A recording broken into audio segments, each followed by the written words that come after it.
कार्यक्रम के पुण्यार्जक हैं आचार्य श्री वसुनंदी वर्षा योग समिति फरीदाबाद 2025। अध्यक्ष पंकज जैन, उपाध्यक्ष वीपी जैन, उपाध्यक्ष प्रदीप जैन, महामंत्री भूपेश जैन, मंत्री अंकित जैन, मंत्री पारस जैन, सह मंत्री अनुज जैन, कोषाध्यक्ष अमित जैन, सह कोषाध्यक्ष हितेश जैन। आत्म कल्याण के इच्छुक उपस्थित धर्म प्रेमी पुण्य आत्माओं, इतिहास साक्षी है, हमारे जैन संतों ने, ऋषियों ने और मुनियों ने घनघोर तप किया, अपनी अंतर की साधना की, और जैसे जैसे समय परिवर्तन होता गया सहनन भी कम हुआ। जो सहनन, जो ऊंचाई आदिनाथ भगवान के समय थी शरीर की, वो आज पंचम काल में नहीं है। आदिनाथ से महावीर भगवान तक का जो सहनन था, आदिनाथ भगवान के समय में 550 धनुष की काया महावीर भगवान के समय में नहीं थी। 84 लाख पूर्व की आयु मात्र 72 वर्ष की रह गई महावीर स्वामी के समय में। पंचम काल में तो और सहनन कमी हुआ है। कुछ लोग सहनन की आड़ ले लेते हैं, कहते हैं कि पंचम काल है, सहनन नहीं है, इसलिए सब काम हो रहे हैं। पंचम काल में कुछ ज़्यादा विशेष नहीं है। पहला, दूसरा, तीसरा काल भोग भूमि का रहा है। उत्तम काल प्रथम काल रहा, उसमें भी मध्यम काल, जघन्य काल तीसरा काल रहा। चतुर्थ काल की जो विशेषता है वो ये है कि इस चतुर्थ काल में दुखमा और सुखमा ये दोनों काल एक साथ रहेंगे। इसमें दोनों का बैलेंस है। चारों गतियाँ और सिद्ध गति, पंचम गति जो दी है वो भी इस चौथे काल में खुली है। 169 महापुरुष होते हैं, 24 तीर्थंकर के माता पिता और तीर्थंकर, 12 चपति, 9 नारायण, 9 प्रतिनारायण, 9 बलभद्र, 24 कामदेव, 9 नारद, 11 रुद्र। ये सभी के सब चतुर्थ काल में उपलब्ध रहते हैं। किसी ना किसी तीर्थंकर के समय जन्म जरूर लेंगे। कभी तीर्थंकर होंगे, कभी कामदेव होंगे, कभी नारद होंगे, कभी रुद्र होंगे, कभी तीर्थंकर के माता पिता और तीर्थंकर, ये तीनों एक साथ होंगे। महानुभाव, चौथे काल में मोक्ष जाने तक की अवस्था है। पंचम गति, पांचों गतियाँ खुली हैं। वहाँ से मोक्ष भी जा सकते हैं, नरक भी जा सकते हैं, स्वर्ग भी जा सकते हैं, तिरंच और मनुष्य भी बन सकते हैं, कुभोग भूमि जा सकते हैं, विदेह क्षेत्र जा सकते हैं। लेकिन पंचम काल में क्या है? पंचम काल में इस काल का नाम 5वें नंबर पे है, तो 5वां, इसमें दुख है, इसलिए इसका नाम दुखमा काल है। बाकी इस पंचम काल में 7 हाथ की ऊंचाई, 120 वर्ष की अधिकतम आयु और दुखमा काल इतना दिया है। बाकी कोई ऐसा विशेष नहीं है। सहनन कम पहले काल के बाद से लेके काल अपसर्पणी उपसर्पणी 2 काल आते हैं। 2 में 6 काल रहते हैं, 3 भोग भूमि के, 3 कर्म भूमि के। उन भोग भूमि के कालों में भोग होते हैं और कर्म भूमि के काल में असी मसी कृषि वाणिज्य शिल्प कलाएँ 6 कर्म होते हैं। इसलिए गिरता हुआ काल है, धीरे धीरे सहनन भी कम होगा। बाकी इस पंचम काल में कोई भी विशेष नहीं है। सहनन कम हुआ या ज़्यादा हुआ, लेकिन दिगंबर मुनियों ने कभी भी अपनी साधना, अपने तप को नहीं बढ़ाया, कभी घटाया नहीं है उन्होंने। जैसी उनकी सामर्थ्य रही, सहनन के अनुसार उन्होंने अपना अपना तप किया। कुछ लोग कहते हैं कि दिगंबर संत इतना तप क्यों करते हैं? उनके मन में जिज्ञासा रहती है। कुछ लोग पंचम काल की आड़ में कुछ नहीं करते। कहते हैं काल का प्रभाव है, इसलिए इस काल में हम तप नहीं कर सकते, सहनन नहीं है। ये बात किम पुरुष, जो कायर पुरुष हैं, कमज़ोर पुरुष हैं, डरपोक हैं, वो लोग कहा करते हैं। वो किसी की आड़ में काम करते हैं। काल का प्रभाव साधु पे है, जिन्होंने अपना गृह त्याग कर दिया, देशव्रत धारण करे, महाव्रत धारण करे, और देशव्रत महाव्रतों को धारण करने के बाद 28 मूल गुणों का पालन कर रहे हैं, 22 परीक्षों को सहन कर रहे हो, और ऐसे इतना तप करने के बाद भी दिगंबर साधु बन गए, सब कुछ कर रहे हैं, फिर भी मोक्ष नहीं हो रहा, वो कह सकते हैं काल का प्रभाव। एक स्त्री माता पिता भाई बहन घर परिवार कुटुंब सबको छोड़ कर के यावत जीवन एक वस्त्र में अपना जीवन जीती है, जो महान व्रत हैं उनको धारण करती है, केशों का लुंचन करती है, ऐसी वो स्त्री कहे कि हाँ मेरी गति सुगति नहीं हो पा रही, वो कह सकती है काल का प्रभाव है। लेकिन जिसने कुछ किया ही नहीं है वो व्यक्ति कैसे कह सकता है कि काल का प्रभाव। फिर भी दिगंबर साधु संत ऋषि काल कैसा भी रहा हो, सहनन जैसा रहा, उन्होंने अपनी साधना की है। कुछ लोग अपने मन में जिज्ञासा रखते हैं कि दिगंबर साधु संत इतना तप करते क्यों हैं, क्या ज़रूरत है, रोज़ लो मौज लो भोज लो, हम भी खा रहे हैं घूम रहे हैं फिर रहे हैं यात्राएं कर रहे हैं, आप भी गाड़ी में घूमो, एसी लो कूलर लो पंखा लो हीटर लो, नहाने के लिए गीजर का पानी लो, क्या ज़रूरत है इन सब चीज़ों की।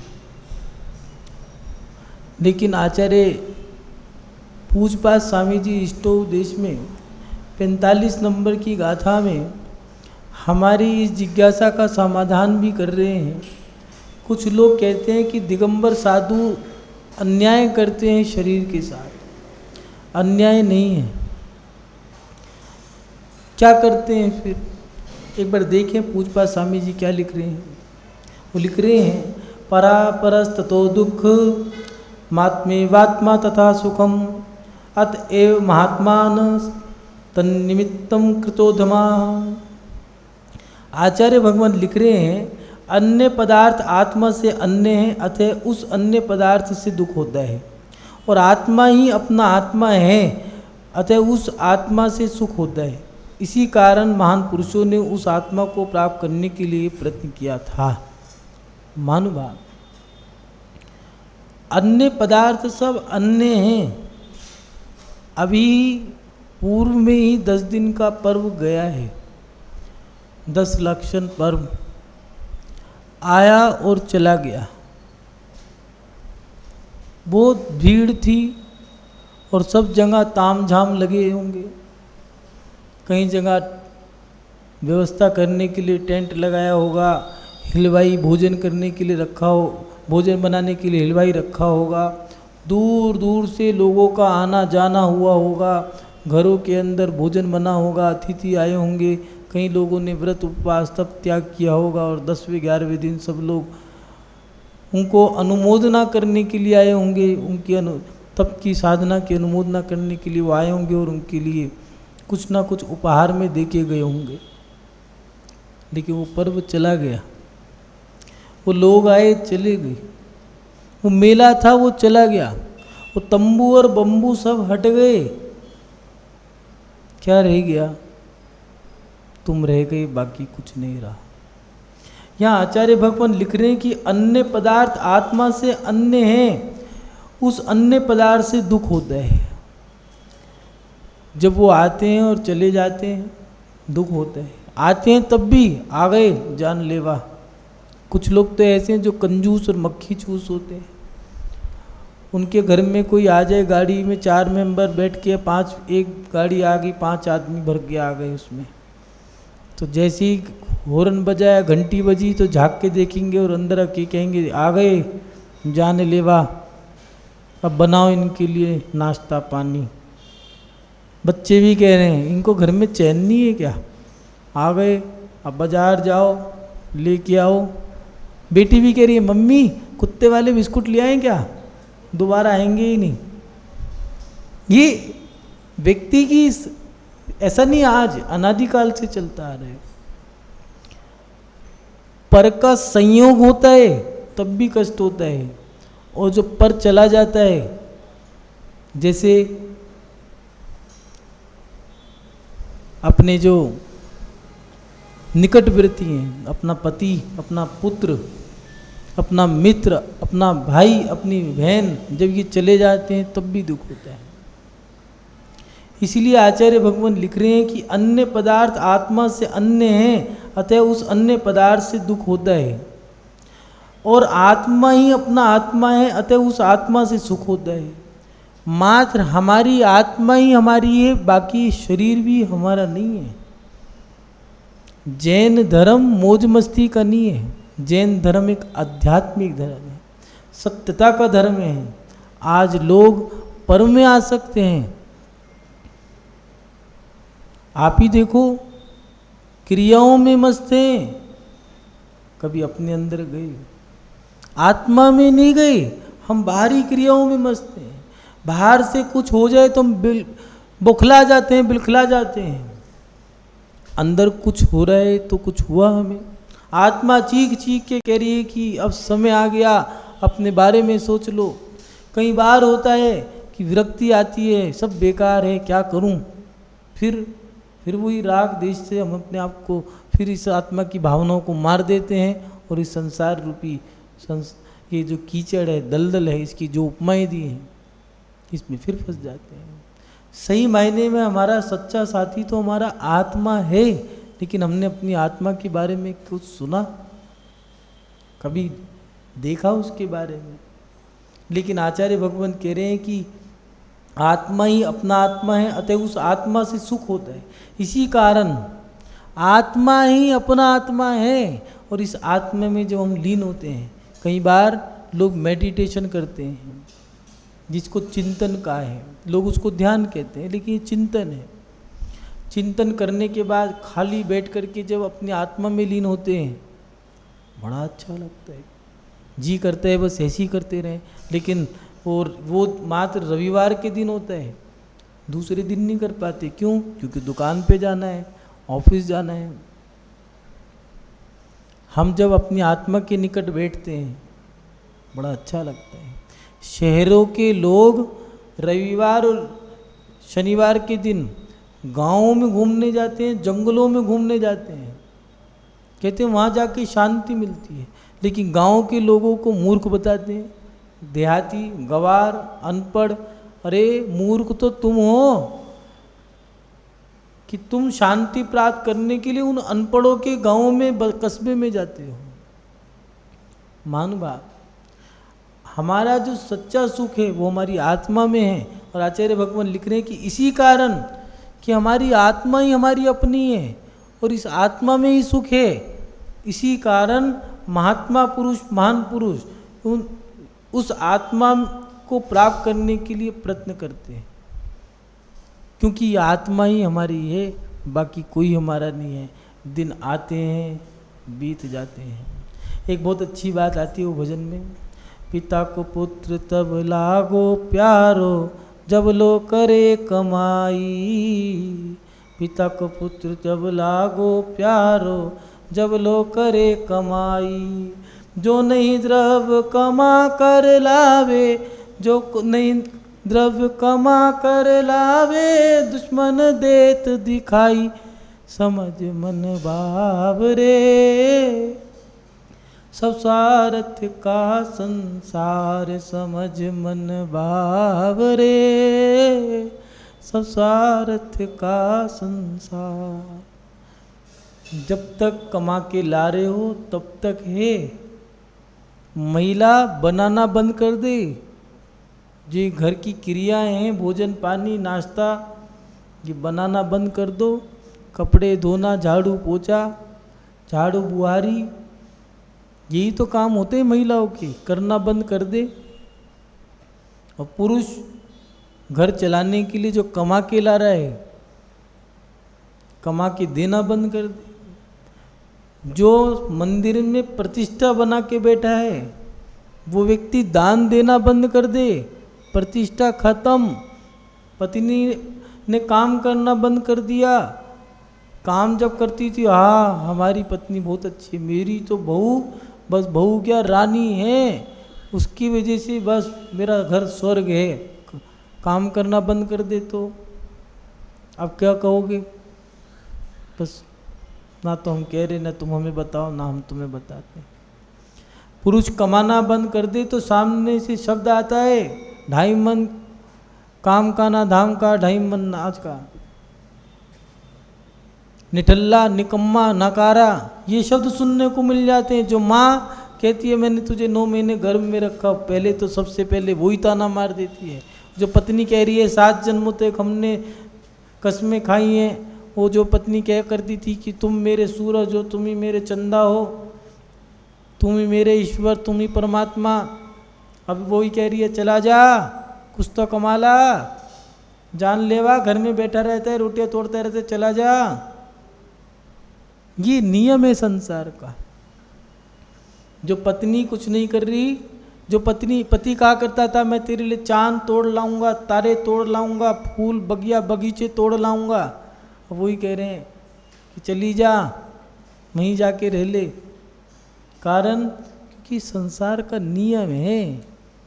जब तक, कब तक अच्छा लगता है? जब तक लाके दे रहा है।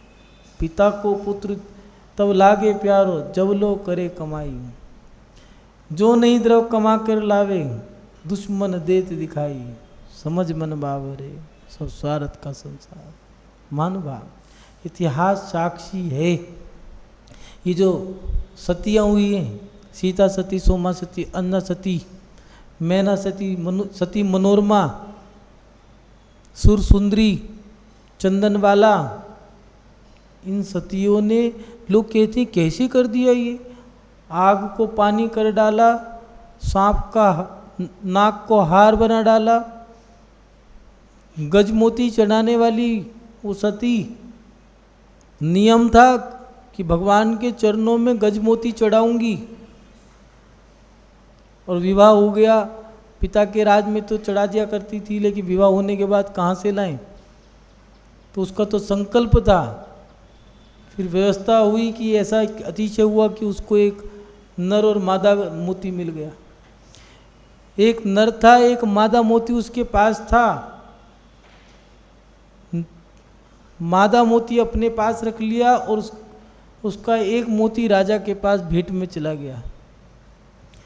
उसका नियम था कि रोज मुझे भगवान के चरणों में ये चढ़ाना है।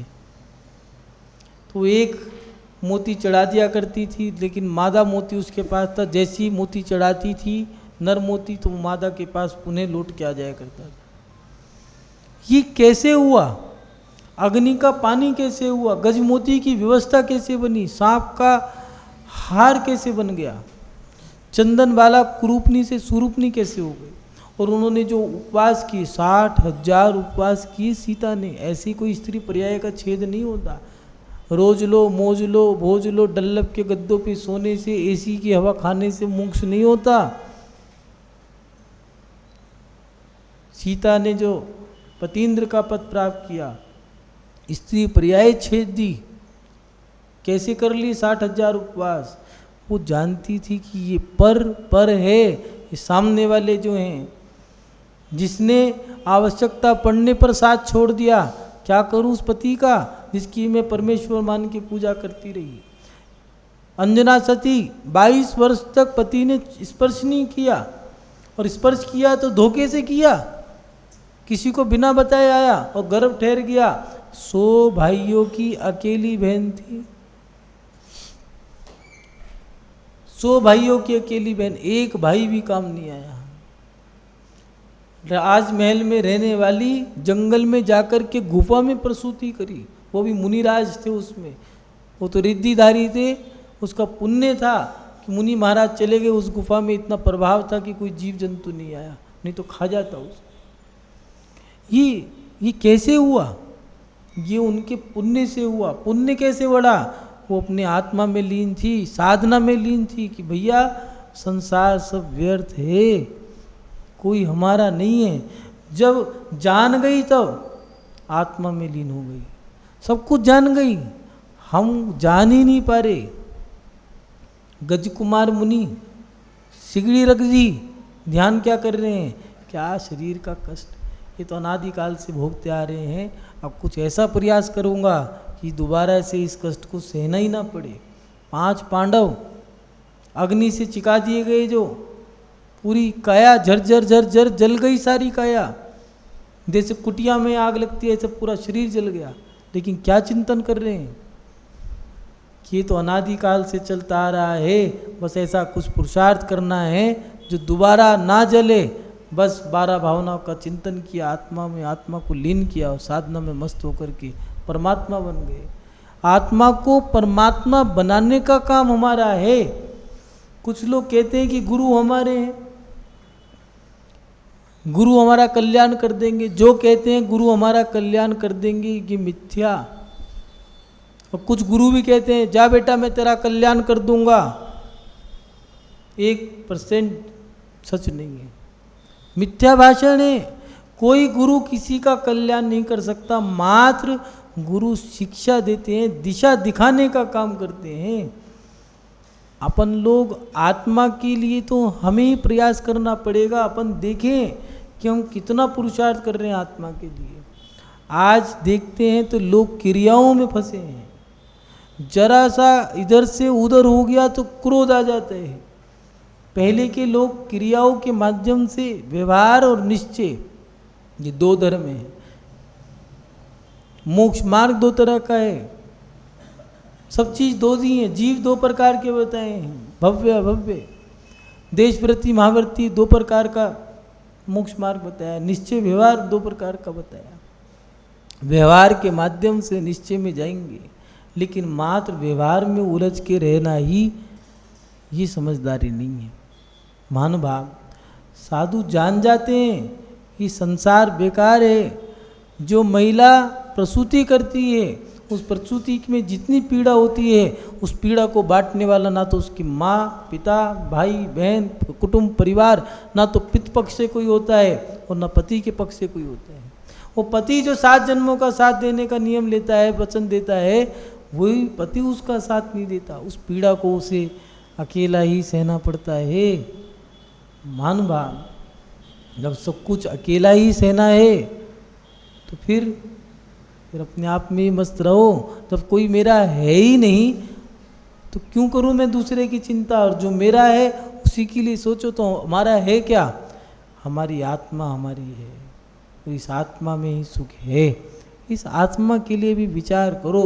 आचार्य पूजपाठ स्वामी जी लिख रहे हैं, परा परस्त तो दुख, पर जो है इस पर में दुख है, और जो अपनी आत्मा है इसमें सुख है। पर से हमें दुख ही मिलेगा। आप विचार करो, जब आप छोटे थे, जब आपका परिचय कम था, तब आप कितने दुखी थे। आप बड़े हो गए, आपका परिचय बढ़ गया, अब बताओ आप कितने सुखी हो गए। जब हम कुछ नहीं थे तब हम बहुत कुछ थे, आज हम बहुत कुछ हैं, लेकिन आज हमारे पास कुछ नहीं है। परिचय और परिग्रह नरक का कारण बताया, लेकिन अपन लोग व्यवहार में जी रहे हैं। हम लोग मात्र पर को इकट्ठा करते जा रहे हैं, रिश्तों को जोड़ते जा रहे हैं। पहले 10, 20, 50 लोगों से बोला चाली हुआ करती थी, आज एक एक मोबाइल के अंदर 10, 10, 20, 20, 100 ग्रुप बने हुए हैं। एक एक ग्रुप में 100, 50, 50, 200, 200 आदमी जुड़े हुए हैं। 10, 10, 20, 20 हजार आदमी से हमने संपर्क रखा हुआ है। अब कह रहे हैं पता नहीं ये फ़ोन चैन नहीं लेता, बजता ही रहता है। बजाने की व्यवस्था किसने करी? हम परेशान स्वयं के कारण हैं। अपने आप को व्यवस्थित करना है। अगर सुखी है तो वो व्यक्ति व्यवस्थित होगा, दुखी है तो अनव्यवस्थित होगा। दूसरी बात, साधु अपने आप को कष्ट नहीं देते। साधु अपनी साधना कर रहे हैं, अपनी आत्मा में लीन हैं। कुछ लोग कहते हैं इनको कोई मतलब ही नहीं है, क्या ये शरीर को कष्ट देते हैं। अरे शरीर को कष्ट नहीं दे रहे, शरीर तो अनादिकाल से प्राप्त करा है, और ये कपड़े की तरह ये शरीर तो बदलता रहेगा। आत्मा को जो कष्ट हो रहा है, तुम बाहर के कष्ट को देखते हो, हम अंदर के कष्ट को देखते हैं। इसका उसका लेना देना, ताना बाना, खींचा तानी, ये कब तक चलती रहेगी? देख लिया संसार, कोई किसी के काम का नहीं है। अपना जीवन मस्त रहो। पूज्य गुरुदेव कहा करते, मस्त रहो, व्यस्त रहो और स्वस्थ रहो। किसी पचड़े में मत पड़ो। अपनी आत्मा का कल्याण करना है, अपने में मस्त रहो। परम में मस्त नहीं होते, परम में तो आसक्त होते हैं। कुछ लोग कहते हैं हम तो अपनी पति पत्नी दोनों मस्त हैं। मस्त नहीं, ये आसक्त है। इसको वासना कहते हैं। महानुभाव जो हमारे इतिहास में जो मुनि हुए, ऋषि हुए, उन्होंने अपनी आत्मा में लीन होकर के जो साधना की, क्यों? क्योंकि वो जान गए कि इस संसार में कुछ नहीं है, अपनी आत्मा में ही सुख है। ये सब संसार को जान गए थे। पांडव, 5 पांडव हुए, गजकुमार मुनि हुए, सनत कुमार चक्रवर्ती हुए, पार्श्वनाथ कुमार हुए, पार्श्वनाथ मुनिराज हुए। ये सब जान गए थे इस संसार में कुछ नहीं है, इसलिए अपनी आत्मा में लीन थे। सहनन कैसा भी हो, आज भी साधु अपनी साधना कर रहे हैं। महानुभाव दिगंबर संत इतना तप क्यों करते हैं? वो तप नहीं कर रहे, अपने में लीन हैं। बाहर से जो हो रहा है उसको होने दो, वो नहीं देख रहे। आपको बाहर से लग रहा है कि वो तप रहे हैं, वो अंदर से तो मस्त हैं। जो नगन हैं, जिन पे कुछ नहीं है, उनको किस बात की चिंता? जिस पे सब कुछ है वो बेचारे परेशान हैं। महानुभाव लोग कहते हैं साधु अपने आप में लीन रहते हैं, क्या करें? तो भैया वो तुम्हारे लिए नहीं बने हैं। साधु अपनी साधना के लिए हैं मात्र। समाज तो उनसे, समाज भक्त या फिर साधक उनसे अपने मोक्ष का मार्ग पूछ ले, इससे ज़्यादा वो किसी काम के नहीं हैं। क्योंकि दूध वाले के पास जाकर के अगर तुम कहो कि भैया सोने की अंगूठी दे दे, नहीं मिलेगी। अगर किराने की दुकान पर जाके कहो कि भैया एक काम करो, मुझे लोहे का एक ताला दे दो, नहीं मिलेगा।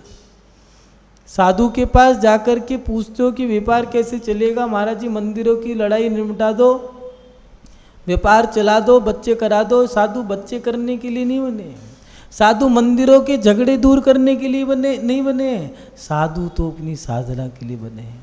महानुभाव साधु को साधक ही रहने दो। साधु अपनी साधना कर रहे हैं। ये तप और तप के माध्यम से अपने आप को तपा करके अपनी साधना करते हैं। इस कार्यक्रम के पुण्यार्चक थे आचार्य श्री वसुनंदी वर्षा योग समिति फरीदाबाद 2025, अध्यक्ष पंकज जैन, उपाध्यक्ष वीपी जैन, उपाध्यक्ष प्रदीप जैन, महामंत्री भूपेश जैन, मंत्री अंकित जैन, मंत्री पारस जैन, सह मंत्री अनुज जैन, कोषाध्यक्ष अमित जैन, सह कोषाध्यक्ष हितेश जैन।